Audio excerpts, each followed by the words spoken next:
যারা ভালো কাজে বাধা দেয়, দ্বীনের কাজে বাধা দেয়, ইসলামের কাজে বাধা দেয়, আল্লাহ বলছেন তারা হচ্ছে সীমালঙ্ঘনকারী, তারা হচ্ছেন সীমালঙ্ঘনকারী, জালিম। এইবার 13 নম্বরে আল্লাহ বলেন উতুল্লিম বাদা যালিকা যানিম। উতুল্লিম মানে দুষ্ট। খেয়াল করেন, শব্দ দিয়ে খেয়াল করেন। উতুল্লিম দুষ্ট, আর জানিম জারস। কথা বলেন, উতুল্লিম কি? দুষ্ট, দুষ্ট প্রকৃতির লোক, আর জানিম মানে অবৈধ সন্তান। তাহলে আল্লাহ বলছেন যারা কোরআনের মজলিসে বাধা দেয়, কোরআনের দারসে বাধা দেয়, তারা হচ্ছে জালেম, দুষ্কৃতিকারী সন্তান।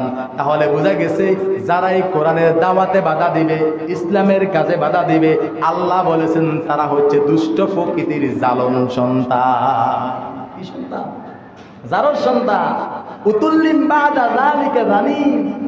ভাষা কি আমার নাকি আল্লাহর? কথা বলেন, আরো জোরে বলেন। কথাকার সূরা কলামের 12 এবং 13 নম্বর আয়াত। যাদের মোবাইলে অ্যাপস আছে তারা খুলে দেখেন কি বলা আছে।